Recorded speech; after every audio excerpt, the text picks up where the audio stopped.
Preguntarle a un fanático del cine cuál es su película favorita en general suele ser un problema. Creo que por dos motivos fundamentales. El primero es que realmente a los que nos gusta el cine tenemos muchas películas favoritas y capaz una lista ni siquiera de 10 sea suficiente. Pero creo que el segundo motivo es el más difícil.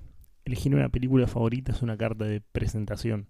Creo que es exponerte como cinéfilo, es mostrar lo más profundo de tus sentimientos y dejarlos ahí, enfrente de los demás. Pero yo me considero un cinéfilo afortunado, porque tengo la suerte de tener la película favorita mía clarísima. Siempre va a ser mi carta de presentación y creo que desde que vi esta película nunca más volví a dudar al momento que me lo preguntaron. Hoy siempre la película que voy a elegir y voy a contestar va a ser Whiplash.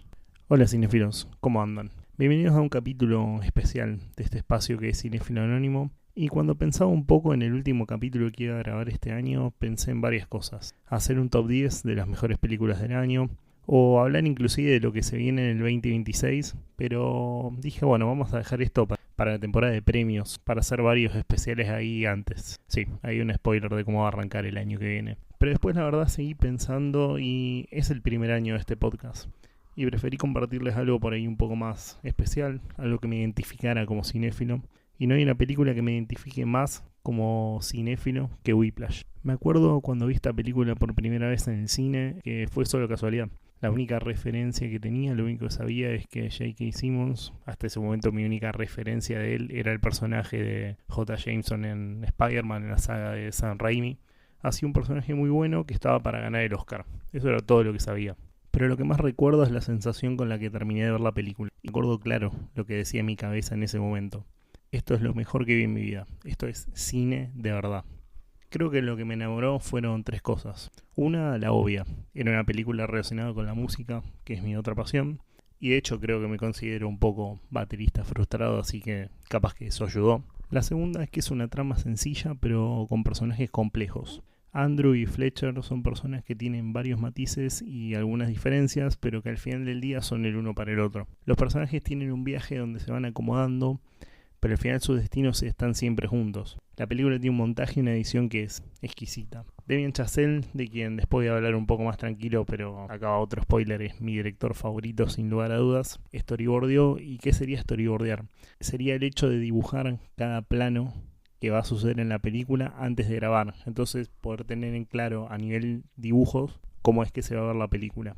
Y lo que hizo fue storyboardear toda la historia completa. O sea, el demente dibujó completo todo, absolutamente cada parte de la película.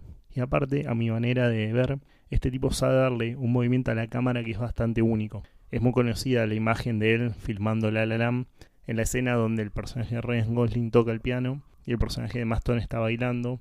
Y él va golpeando la espalda del camarógrafo para que se vaya moviendo la cámara enfocando a uno y al otro dependiendo del momento de la música. Pero volviendo al origen de este punto, es una trama sencilla con personajes tremendamente complejos, con una banda de sonido que es increíble. Y el tercero es la actuación de J.K. Simmons. Otra imagen que tengo fija mental después de ver la película es quedarme horas pensando en la actuación de él. La intensidad que le pone al personaje es tremenda. La primera vez que los vemos nos damos cuenta de que es un tipo que es muy picante. Porque le pregunta a Andrew, ¿sabés quién soy? Y él contesta, sí señor, y con un miedo terrible en la cara.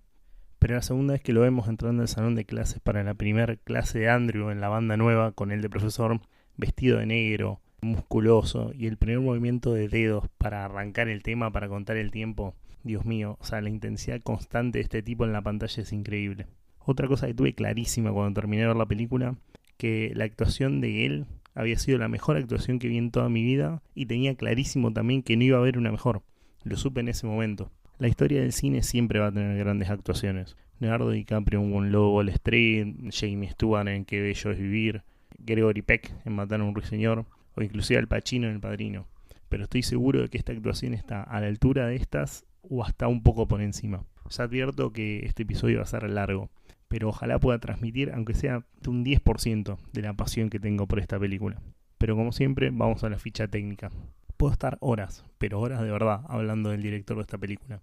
Me pasa algo con Damien Chazelle que no me pasa con ningún director, que es sentir que veo el cine de la misma manera que él. Este director tiene pinta de que se vio todo el cine clásico, de la A a la Z, y entendió a la perfección de qué se trata el cine. De que el cine es magia y espectáculo con un mensaje. Pero que si no hay magia, si no cautiva, no hay mensaje que valga. Yo realmente amo profundamente a este tipo. Nació en Rhode Island, en Estados Unidos, y de chico pasaba horas tocando la batería. De hecho, su sueño era ser músico de jazz, pero cuando va a estudiar música y se mete en los conservatorios se da cuenta que el ambiente es hiper mega competitivo y toma la decisión de dejar esto y dedicarse a otra pasión que tenía, que era el cine. Antes de Whiplash hizo una película que no tuvo mucho revuelo, que tenía un título algo así como Guy and the Madeline on a Park Bench, algo así.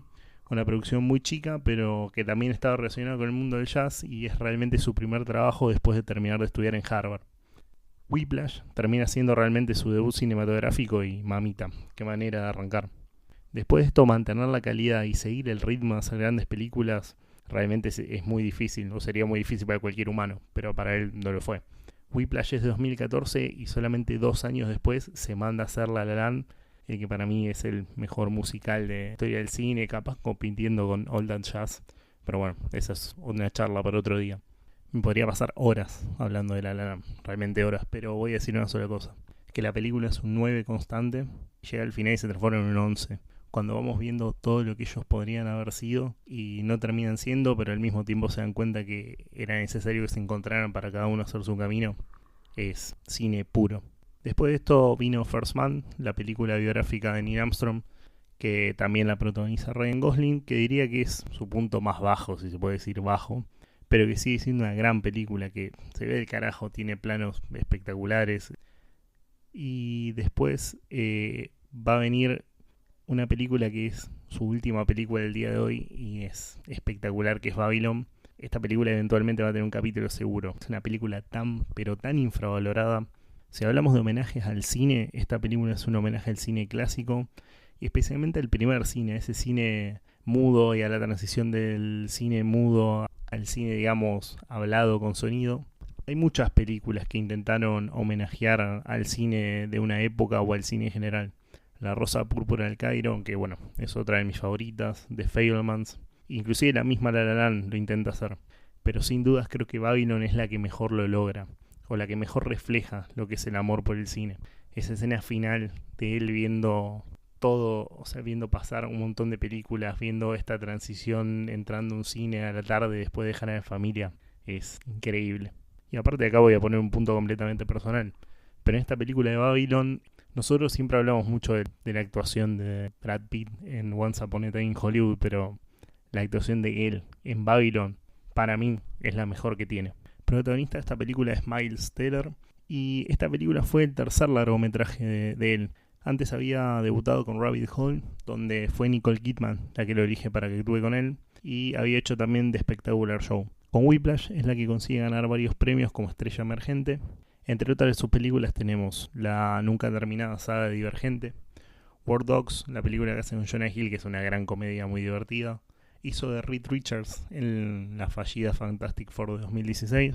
Y después hizo algunas películas en el medio más, pero creo que su siguiente gran papel fue el de Top Gun Maverick, donde va a ser el protagonista de la película, va el coprotagonista con el señor cine Tom Cruise. El coprotagonista de esta historia es J.K. Simmons, y voy a intentar no emocionarme y empezar a hablar mucho ya de su actuación en Whiplash, porque no me voy a cansar de decirlo, es la mejor que jamás vi en una película. En los comienzos de su carrera fue un actor de teatro en Broadway, en donde protagonizó muchas obras. Después hizo varias participaciones en series chicas como La Ley y el Orden.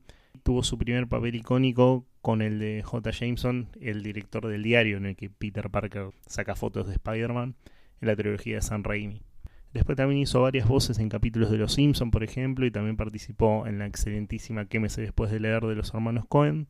Pero su gran papel y consagración viene con este papel en Whiplash, que le valió en la misma temporada de premios el BAFTA, el Globo de Oro y el Oscar. Después de acá, ya consagrado, hizo, entre otras, ¿no?, El Contador, hizo voces en Zootopia, participó en La La Land también con Damien Chazelle, y fue el Teniente Gordon en la Liga de la Justicia, entre varios papeles más que hizo. El cast lo van a completar Melissa Benoist, que hace de la novia de Andrew, Nicole, que es conocida por hacer de Supergirl en el universo de las series de DC, que bueno, es un universo que hay medio abandonado, pero tenía cositas. Y Paul Reiser, que va a ser el padre de Andrew, que es conocido por participar en Alien y Beverly Hills Cops, la 1 y la 2, pero no por mucho más. Ahora hablemos un poco del rodaje de esta película, porque es totalmente increíble y digno de hacer un libro directamente. Damien Chazelle escribe el guión basado más que todo en experiencias propias de su carrera frustrada de baterista, como ya dijimos, y todas estas experiencias que tuvo en los conservatorios de música. De hecho, esas escenas que vemos donde Andrew le sangra las manos por tocar la batería es basado en su experiencia real. De hecho, la sangre en el set también es real. Y es del propio Miles Teller, que también por no parar de tocar sufría heridas todo el tiempo. Y creo que ahí aparece el primer hecho fundacional de la película y el que es el más importante, que es el tema de la obsesión del director, de los mismos personajes, de los actores, de todo el mundo que estaba ahí. Una vez que escribe el guión lo presenta en varios lugares y no termina teniendo mucho éxito, hasta que se cruza con la productora Blumhouse, que ya había financiado proyectos independientes o que otros no querían financiar, como Actividad Paranormal, La Purga. Pero para terminar de convencerlos, Chazelle toma la decisión de agarrar una escena de la película y convertirla en un corto. Y para esto elige la escena donde se enfrentan por primera vez en el ensayo de la banda de Fletcher, Andrew y él. El corto no cuenta con Miles Teller, pero sí con J.K. Simmons, y fue presentado en el Festival de Sundance, y cuando lo presentan cuenta que la gente explotó y ovacionó el corto de pie. De hecho, este corto se puede ver en los extras del Blu-ray. Es rarísimo no ver a Miles Teller ahí, pero está muy muy lindo el corte. Por lo cual Blumhouse toma la decisión de financiarlo y aparece también Sony Classic Pictures, que hoy es una división de Sony, para la distribución. Pero el estudio le termina aprobando un presupuesto de solo $3 millones, por lo cual se dieron varias condiciones. No iba a poder usar actores de renombre, iba a tener que ser milimétrica esta grabación, y dado todo esto, Damien Chazelle termina calculando el tiempo y toma la decisión de que se limite solo a 19 días la filmación completa. ¿Y qué hizo para poder filmar en 19 días? Bueno, varias cositas. Usó una sola locación, sí, o sea, todas las escenas que vemos suceden en un solo lugar, que era una escuela que iban a demoler, y para que nosotros siempre estemos sintiendo que son diferentes lugares, es todo un juego de color y de luces. Después las escenas nunca se volvían a filmar. Digamos, si cerraba un plano o no quedaban bien al tercer intento, se pasaba a la siguiente, esa escena se eliminaba. Pero bueno, claramente esto fue posible por lo que charlamos del storyboardeo que hizo completo y que redujo todo al mínimo en cuestiones de errores. Pero claramente la obsesión por hacer todo esto tenía que venir acompañado de actores que estuvieran a la altura y se obsesionaran con sus papeles, y J.K. Simmons lo entendió a la perfección.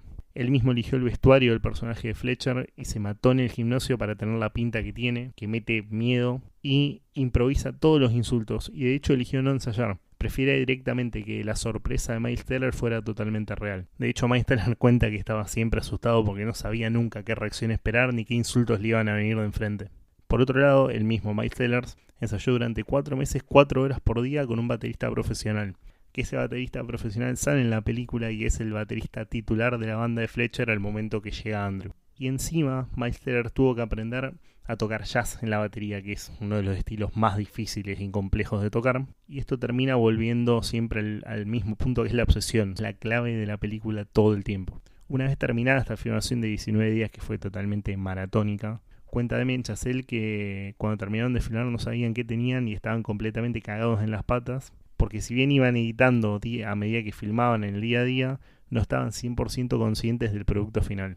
La película se termina estrenando otra vez en el Festival de Sundance al año siguiente del corto, y cuentan que cuando terminó la sala se quedó en silencio por un tiempo largo, y que nadie movía un pelo, y que después empezaron a aplaudir y fue un aplauso que no terminó más. La clave de la película es la obsesión y cuestionarnos un poco cuáles son los límites para lograr algo, y si los métodos para lograr estos objetivos no hacen que a veces determinadas personas nunca lleguen a lo que tienen que llegar y a quienes tienen que ser. Esta es la esencia de la película y ya te vas dando cuenta en los primeros planos. La película arranca con la pantalla en negro donde empezamos a escuchar la batería sin ver nada. Y después vemos a lo lejos en el pasillo a Andrew y empezamos de a poco a ir hacia donde está él practicando. Y básicamente lo que somos es la mirada de Fletcher que va a aparecer a continuación. Cuando simplemente le pregunta, ¿sabés quién soy? Y dice, sí señor.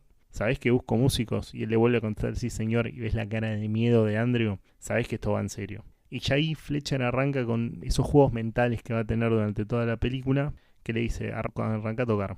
Después le dice, pará. Después le dice, yo te dije que arrancaras de nuevo porque Andrew se desespera y arranca otra vez. Y acá hay algo bastante particular también. Todavía Andrew está vestido de blanco y los colores son muy, también de luces blancas sobre él. Lo que quiere decir que todavía no está sumamente obsesionado y que todavía es alguien mínimamente normal. De acá nos vamos a ir a la escena del cine. Nos damos cuenta que Andrew va al cine a ver películas con el padre. Acá hay unos planos muy lindos cuando él va caminando al cine y empezamos a escuchar toda la banda de sonido con todas canciones de jazz y vemos todo el trabajo de exteriores que está espectacular, la verdad, todas las imágenes mezclado con el sonido ahí de exteriores es increíble. Y acá vamos a ver por primera vez en el cine a Nicole y misma escena conocemos al padre de Andrew, que te das cuenta que intenta ser un buen padre, súper contenedor, pero al mismo tiempo teme mucho por el bienestar de su hijo. Y cuando en la escena siguiente nos vamos al edificio con Andrew, una vez que ya se van del cine, nos cuenta que también Andrew vive solo, como en un tipo de pensión para estudiantes, nos damos cuenta que todo el edificio está medio de joda, están ahí escabeando, pero él directo va a dormir para ir el otro día en clases. O sea, si bien el personaje todavía está sumido en la obsesión, sí nos damos cuenta que es una persona que va camino a eso. De hecho, cuando llega a clases, todavía no en la banda titular del conservatorio, está el baterista de esta banda, porque Andrew es el baterista secundario, y vemos a este baterista titular besando a otra chica, todo canchero, y Andrew es una mezcla de inocente, todavía sin tanta, voy a seguir usando la palabra, obsesión encima. Acaba de arrancar la clase y vemos que es todo bastante relajado, y el profesor que tienen es también una persona muy tranquila, y esto está hecho claramente a propósito para que contraste con las clases que vamos a ver después con Fletcher.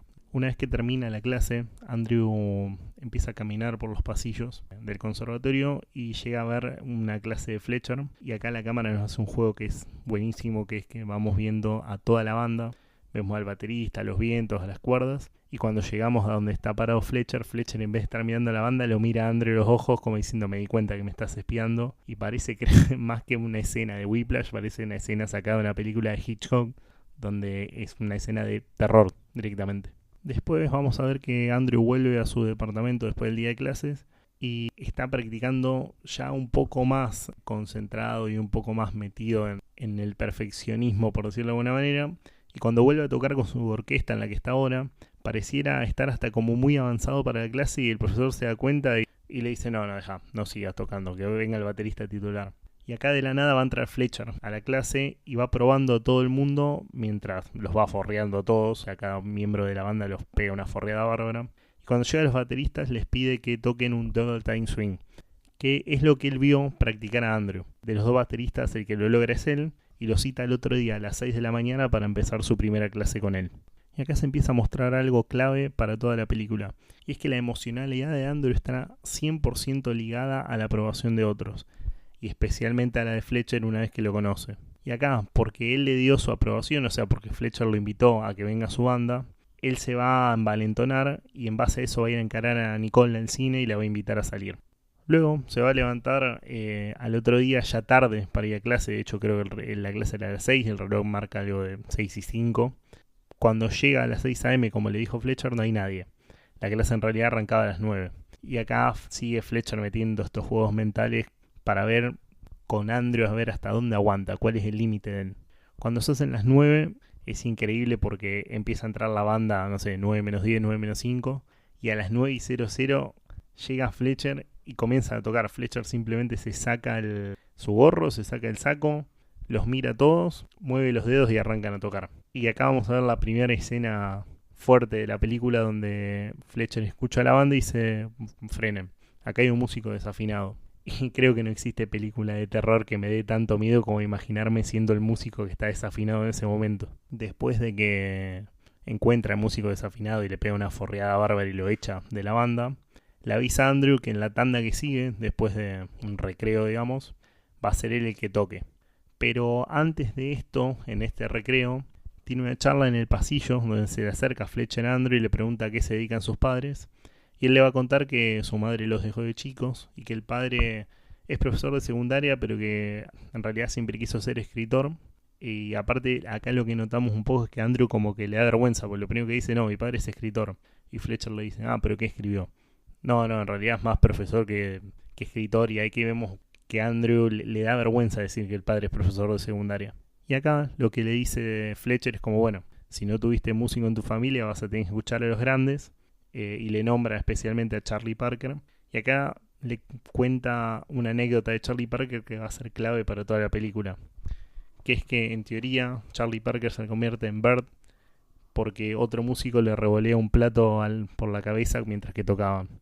Y esto va a quedar como el concepto de que hay que ser el mejor y hay que hacer todo lo que sea necesario para ser el mejor.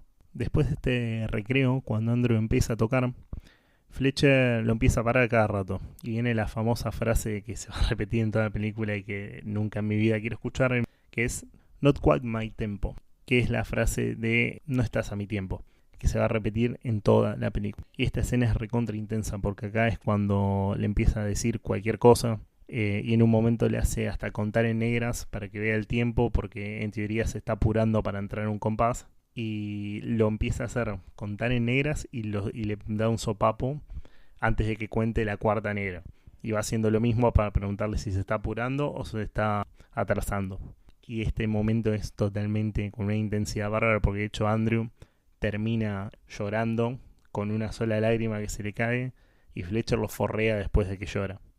Voy a abstenerme acá de hablar de la actuación de Jake que hicimos en esta escena en particular y en el resto, porque si no esto no termina más y va a durar 800 horas, pero la intensidad que le pone él a esa escena con Andrew, los cara a cara, cuando se van mirando y Andrew llora y mira para abajo y él lo sigue mirando fijo, mamita. De acá se va a ir a la casa totalmente deprimido después de las forreadas de Fletcher y no le va a contestar ni siquiera la llamada de los padres. Pero acá es donde exactamente se empieza a construir el monstruo que va a terminar siendo Andrew, porque en vez de desalentarse se va a poner a practicar el doble. Lo hace de una manera totalmente demencial y hasta se lleva el colchón al lado de la batería para dormir ahí, y es la primera vez que lo vamos a ver sangrar tocando la batería. Luego va a tener su primera cita con Nicole, y acá, como ya viene obsesionado, le va a preguntar sobre el futuro de ella, que dónde va a estar, que dónde quiere estudiar, todo en un modo aparte como medio juzgador. Y él le va a decir que él eligió el conservatorio Schaeffer porque es el mejor del país y le cuestiona inclusive la universidad que elige a ella. Pero ella, como realmente le gusta a él, medio que se empieza a sincerar de que no le gusta la universidad a la que va, de que en realidad no está tan conforme, y ella expresa sus sentimientos y cuenta que extraña a su familia, y él dice le dice, bueno, como que hay todavía una luz en Andrew, y le dice, bueno, pero yo todavía voy al cine con mi papá, y ahí es donde ella termina de conectar con ese lado que todavía queda bueno de él. Y de acá vamos a pasar a la primera competencia de jazz que va a haber. Nos ponen, de hecho acá Damien Chazelle juega muy bien y nos engaña un poco porque nos van a poner una secuencia donde Fletcher está saludando a un ex alumno de él y hablando con la hija, y le dice a la hija, bueno, vas a venir a tocar conmigo como tu papá, qué sé yo. Y Andrew, mirando de costado, ve esto como medio escondido, y como que te das cuenta en la cara de Andrew que piensa, bueno, capaz este tipo no es tan malo. Después de esto ya llega y lo forrea a todos como siempre mientras que están calentando antes de salir a tocar. Y acá lo que va a pasar es que van a tocar un tema y va a haber un corte en el medio, y en ese corte el baterista titular le pide a Andrew que le cuide las partituras, porque Dato el tipo cuenta como que necesita una imagen visual, que si él no tiene las partituras y no ve dónde arranca, no él puede tocar. Andrew va a agarrar y va a tener esta carpeta en la mano, pero en un momento se va a ir a comprar una gaseosa, se distrae y cuando se da vuelta ya no está más la carpeta, a lo cual el baterista titular se recalienta mal, y cuando lo encaran a Fletcher le dice, el baterista titular dice, bueno, mira, Andrew me perdió la carpeta, no puedo tocar. Y le dice, ¿cómo que no puedes tocar? Sí, sabés que tengo un problema, no sé qué. Y Fletcher se recalienta y Andrew toma la delantera y le dice, bueno, yo me acuerdo todo de memoria. El tipo, cuando ella está obsesionado y practicando en la casa, se aprendió todas las partituras de memoria y le dice, yo puedo tocar. Y acá nos damos cuenta también de que fue Fletcher, eventualmente, el que robó la carpeta, porque él no quiere tener a un baterista que no pueda saber algo de memoria. Entonces la termina robando él y sabe que Andrew se va a imponer y va a decir, bueno, toco yo. Igual es esta cuestión de que va a suceder en toda la película. Fletcher lo hace para ver si Andrew realmente está preparado y si Andrew puede tomar ese lugar, todo el tiempo testeando los límites de los personajes. Y bueno, termina tocando Andrew y se gana el puesto de titular en la banda. Y esto nos lleva justamente al ensayo que sigue, donde Fletcher termina forreando al baterista titular y le dice, o sea, al ex baterista titular, porque le dice, correte que ahora tocan solo los titulares, y ahí Andrew se termina de ganar el puesto. En la escena siguiente va a volver a su casa, como digamos en el fin de semana, comen con la familia, que es donde está, bueno, el padre, el tío. Acá la película te va a mostrar al padre como una persona inclusive media sumisa, porque medio que el hermano se le ríe, lo forrea un poco, pero él se ríe y no entra en conflicto, y esto a Andrew te das cuenta que le molesta. Y acá la familia lo va a menospreciar por ser músico, y a los sobrinos los van a enaltecer porque juegan al fútbol americano, qué sé yo, y Andrew, al estar desacreditado por la familia, se va a calentar y lo forrea a todos, pero ya en un tono donde vemos que no es el mismo Andrew que arrancó la película. Y aparte, toda esta discusión que se arma en la mesa entre los primos, el tío, el padre, tiene el punto culmine cuando vemos que el padre, en ya su último movimiento para que se termine la discusión, le pregunta si lo llamaron del Lincoln Center, que sería como el paso siguiente al conservatorio en el que está. Y nada, y Andrew se termina enojando, no le contesta y se va de la mesa. Plano siguiente, ya lo vemos ensayar con la banda, ya el baterista titular, más consolidado. Y Fletcher, antes de que termine el ensayo, va a repartir partituras nuevas para otra canción. Y acá nos vamos a enterar que para competencia le trae al que era el baterista titular en la banda anterior. Y para ver quién se queda con la canción, porque como lo trae, le dice, bueno, ahora tengo que competir por el tema, porque le dice que Andrew es el baterista provisorio titular. Les pide a los dos que hagan un double time swing. ¿Y qué es lo que hace Fletcher? Esa mañana antes de la clase le da la partitura al baterista nuevo que trae y lo hace practicar eso para que venga a competir con Andrew a propósito, y le termina ganando la canción. A lo cual van a pasar dos cosas. Por un lado, Andrew se va a calentar y vemos que lo va a enfrentar a Fletcher, que esto es una pauta de que Andrew no es un cualquier Andrew, no es como el resto que se banca las forreas y no dice nada, el baile lo enfrenta. Y por otro lado, cuando Andrew lo está encarando, vemos que Fletcher recibe una llamada y el tipo está como consternado, se queda mal, porque después eventualmente nos vamos a terminar enterando que a él lo llaman en ese momento para informarle que un ex alumno suyo falleció.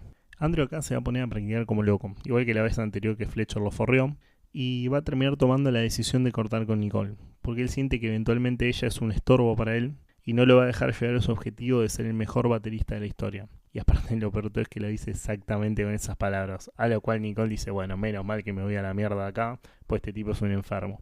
Escena siguiente es el ensayo a continuación del enfrentamiento que había tenido Andrew con Fletcher. El profesor, digamos, Fletcher va a agarrar y les va a poner un CD de este músico que falleció y hasta lo vemos llorar y cuenta que fue alumno de él, que ese alumno los profesores veían como que no tenía futuro y como que él vio algo más y que él lo ayudó y que este llegó inclusive a entrar al conservatorio, el Lincoln Center, gracias a él. Y esto es una jugarreta que nos hace Damien Chazelle adentro de la película. Él va a contar que este alumno falleció en un accidente de auto y más tarde en la película nos vamos a terminar enterando que en realidad este alumno sufría de depresión y se suicidó. Y que todo este tema de salud mental que tiene el tipo arrancó cuando era alumno de Fletcher. En el mismo ensayo arrancan esta canción nueva para la cual le trajeron para que compita al otro baterista Andrew, y va a venir la que es mi escena favorita de la película. Bueno, capaz que es el final también, pero esta me encanta. Donde el baterista nuevo va a intentar tocar el tema y vuelve otra vez la frase de Not Quite My Tempo. Se van a empezar a probar entre los tres bateristas. El baterista que era el titular antes de Andrew y el que trajeron nuevo. Y cuando vemos el reloj, tiene a los tres bateristas durante 5 horas para ver quién puede tocar al tiempo que él quiere la canción. Acá directamente vemos un Fletcher descolocado, totalmente caliente, insultando. Ellos tres transpirados, ya con dolor de oídos, las manos sangrando. Hasta que en un punto Fletcher lo mira a Andrew y le dice, ¿lo pensás hacer bien? Así nos vamos. Y ahí Andrew empieza a tocar dando todo, pero todo en serio. O sea, es intensidad y obsesión pura ahí la película. Sangrando en la batería. Mientras Fletcher le empieza a tirar cosas, rompe la batería, le toca en otro tiempo al oído. Esta escena es para mí aparte una marca del concepto de la película, lo que dijimos recién, la obsesión y ser el mejor a cualquier costo. Y luego de esto, Andrew se va a terminar ganando la parte. El ensayo termina muy de madrugada y al otro día hay una competición de jazz y es en un lugar que está como en las afueras de la ciudad. Andrew sale con tiempo para allá, pero el bondi en el que va pincha la rueda, por lo cual se empieza a atrasar. Entonces se toma otro colectivo y termina alquilando un auto para llegar. Ya está recontra llegando tarde a tocar, por ahí a las 5 y son algo de las 5 y 10. Y la cámara nos va a mostrar que en el lugar donde alquila el auto se olvida bolsito con todos los palos para tocar. Entonces cuando llega y ya faltan solo 15 minutos para entrar en escena, Fletcher le dice, ya está, tu parte la va a tocar Connelly, que era el baterista nuevo, a lo cual lo va a enfrentar Andrew y va a decir, no, la parte me la gané, voy a tocar yo. Y Fletcher encima lo termina forrando y le dice, ¿qué vas a tocar si ni siquiera tenés palos? Y ahí se da cuenta que no los tiene. Entonces Andrew va a salir de nuevo en el auto, rápido a buscar los palos al lugar de alquiler. Y cuando está volviendo para llegar, choca, el auto se vuelca. Él logra salir y en vez de hecho mierda, en vez de quedarse ahí, no sé, a intercambiar los papeles del auto, no, él sale del auto volcado y empieza a correr para intentar llegar a tocar. Cuando llegan ya están todos en el escenario y él está totalmente ensangrentado, herido. Entra, se sienta a tocar y los compañeros de Fletcher lo miran como diciendo, flaco, ¿qué carajo te pasó? y cuando arrancan a tocar se le caen los palos, no puede seguir el tiempo, así que Fletcher viene primero y lo que le dice la frase está fuera, como diciendo ya está, flaco, déjate de joder. Y Fletcher acá frena la banda, le pide disculpas al que sería el jurado, y ahí Andrew ya se termina de calentar, lo va a agarrar en las piñas. Termina la escena cuando nos damos cuenta que se pudrió todo. Acá la pantalla se va a ir en negro y nos enteramos que Andrew fue expulsado del conservatorio y que ahora tiene un trabajo normal atendiendo tipo como un Starbucks. El padre habló con una abogada, que es la que está atendiendo el caso del tipo que se había suicidado, y lo convencen a Andrew para declarar en contra de Fletcher. Y aquí hay que aclarar algo, que es muy importante. Andrew nunca quiere declarar. De hecho, nos empezamos a dar cuenta que hasta él estaba bastante de acuerdo con el método de Fletcher, pero termina declarando más por la presión que por otra cosa. Luego de esto, Andrew va un día caminando y termina entrando a un bar de jazz porque ve que en el anuncio de afuera Fletcher tocaba. Y cuando entra él está tocando, nada que ver la versión de Fletcher, todo tranquilo, con una banda. Cuando termina de tocar, lo ve a Andrew en el público y le invita a tomar algo. Y acá nos vamos a enterar de que a Fletcher lo echaron por las denuncias que tuvo. Y acá de nuevo Chazelle nos va a intentar hacer empatizar con Fletcher, ¿no? Donde él explica por qué hace lo que hace y por qué él no se arrepiente de nada de lo que hizo. Y él termina diciendo que nunca tuvo un alumno que realmente fuera el próximo Charlie Parker, que Charlie Parker con los métodos de él nunca se hubiera desalentado. Y acá Fletcher le cuenta que está por abrir un festival de jazz en la ciudad, que el baterista no anda muy bien y que van a tocar los temas que él ya conoce, que si tiene ganas de ir. Andrew acepta ir al festival y acá nos metemos en el clímax de la película. Cuando suben al escenario, Fletcher anuncia que van a tocar sus clásicos, pero que van a arrancar con un tema nuevo. Y todos sacan una partitura menos Andrew, porque no la tiene. Él pensaba que iban a tocar los clásicos. Y acá vemos en acción la venganza de Fletcher, que antes de arrancar el tema se acerca a la batería y le dice: sé que fuiste vos, ¿qué te crees, que soy idiota? Y bueno, Andrew va a terminar intentando tocar un poco, pero es imposible, y ni bien termina el tema se termina yendo frustrado. El padre, que lo había ido a ver, lo va a buscar atrás del escenario, pero en un momento vemos que a Andrew le cambia la cara completamente y decide volver. Se sienta en la batería y arranca a tocar, de la nada. Le dice al músico que tiene al lado: tocamos Caravan, que era uno de los temas que tenía, te doy la entrada, y Fletcher lo mira queriéndolo matar, pero luego acepta el desafío. Arrancan a tocar y acá se viene un solo de batería increíble, donde el mismo Fletcher lo va guiando, le va cantando el tiempo, le dice: bueno, desacelera, hace más sonido, menos sonido. Y vemos la obsesión y la locura en los ojos de ambos y la aprobación final de Fletcher mientras el padre ve todo con la cara de se fue, perdí a mi hijo. Y la intensidad que maneja el clímax es totalmente increíble y espectacular. Como suena la música en este momento es tremendo, la banda de sonido increíble, y va a terminar la película con el toque final de la batería y la pantalla en negro. Les voy a ser honesto en algo. Este podcast existe porque yo vi Whiplash. Porque Whiplash saca esa pasión por el cine que no puedo explicar. Es una película que estoy casi seguro de que fue la que más veces vi en mi vida. El Blu-ray de esa película lo gasté de una manera que no tengo ni idea por qué sigue andando cada vez que lo pongo.